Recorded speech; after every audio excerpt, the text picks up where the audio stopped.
3, 2, 1. Okay. Hey everybody, welcome to Technically Gifted. I'm a 23-year-old software engineer that recently graduated from Oakland College. During my time there, I was a football player as well as part of organizations like the Black Student Athlete Group.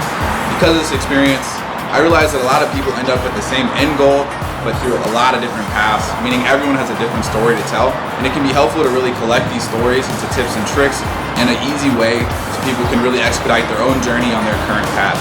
The goal of this channel is to really collect a lot of stories about what it took different people to make it into tech and what helps them be successful today, whether they went to college or they were self-taught or whether they went to a boot camp.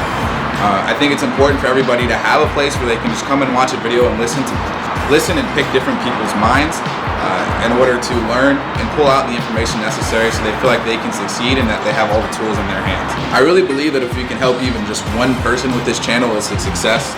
So please join me in telling my story and other people's story as well as we look to inspire and share a lot of knowledge about the technology space.